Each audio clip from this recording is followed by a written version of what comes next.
And on today's show, how women learn and what's important to them.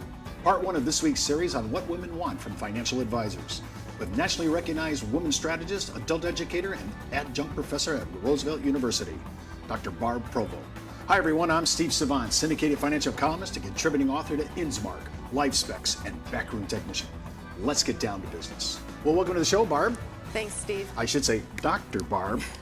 Right. When I think about your doctorate, we're going to be talking about how adults learn. I'm just completely off base when I first met you, because I'm thinking like, well, I'm doing my seminar, I'm teaching it, and you're saying, well, adults don't really learn like you talk. And I'm thinking, wow, what does that mean? And I think much of our marketing, much of our sales manuals, brochures, propaganda, coming from carriers, financial institutions, mutual fund vendors, I think we don't think about how adults read things. And of course, consumers aren't educated in our area, which even complicates it even the more. Right. Tell me a little bit about, how do adults think? Well, adults learn in a lot of different ways, different from children. So adults bring a lot of experience to the table. So we have to remember to recognize that and appreciate that.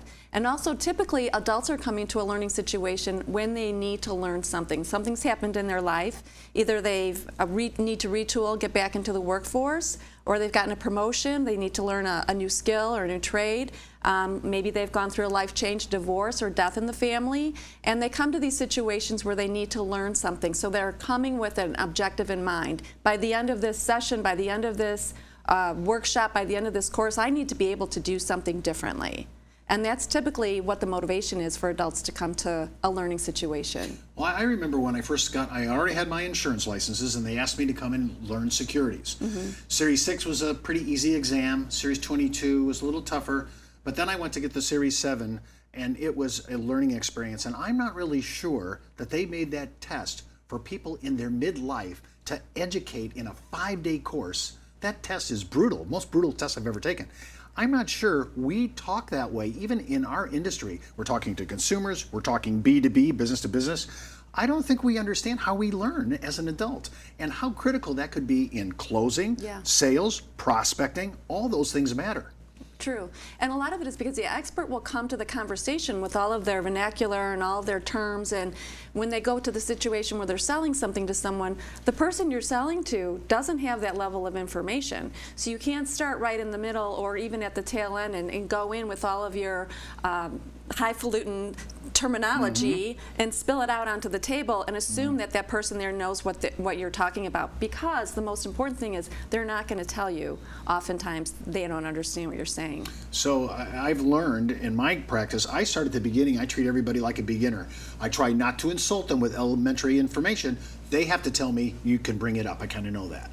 I think do you think that assumption is too simplistic? Yes. I wouldn't start at that level at all. I would just ask them, tell me a little bit about where you are today with your financial information, and have a dialogue with them and see what kind of conversation unfolds so that you can determine where are they with their level of knowledge on finances. If I'm looking at the ability to convey expert information without industrial language, without acronyms, without the things that are germane to the way I talk with my colleagues, it's so hard to really divest myself from my background. It's hard, yeah, but you need to really retreat and maybe even practice or go through your dialogue with somebody who you can practice with and say, do you understand this? Because a lot of times people will use terms and fly right through it and make grand assumptions. Simple terms like an annuity. Well, an annuity is a complex investment vehicle to some people. To you, you understand all the pieces and parts of it. But the customer or the client is not going to say, now explain that to me again. I'm not quite sure how that works in. So you can't just use those terms, and there's tons of terms that you guys probably don't even realize all the acronyms, the terms that you use in your day-to-day conversation that your client or customer does not understand. Well, I think when I'm on a first contact interview, never met the client before, the prospect, maybe I was referred, maybe it came off the internet from social media. When I'm looking at a person for the first time, and you said, you want them to discuss their financial situation, or at least give them an idea. How do I pick up what information I think they know. Are they can from that conversation, can I say, oh, they are a beginner? Oh, they're intermediate. They got some information here. Or no, they're well read. They're well educated. They've been I can tell they actually can converse. I think you can certainly discern a certain level, whether it's just beginning, intermediate, or advanced knowledge of the industry or of the investments by what have they invested in so far, or what are the questions that they're asking. Just open the dialogue with them to say, tell me a little bit about your finances to date, and see what they say, see what questions they start asking you, and you're going to start to very easily understand what level they're coming to you at. How important is it for me to find out if they're prepared to act on any of my recommendations or our conversation? How important is that? Does that matter? I don't think that's the first thing you need to think about. I mean, when you say prepared to act, are you saying prepared to purchase? Well, not so much purchase, but are we meeting because they're unhappy with their situation and they're prepared to act or change? That's why they're maybe meeting with me or getting a second opinion. So what do you think you would do with that? Well, no, I'm the interviewer. Okay, you're the interviewee. Well, you would ask them. Yeah. What is your purpose for coming to meet with me today? What are your concerns? I think most of our advisors that are watching would say part of this came from referred.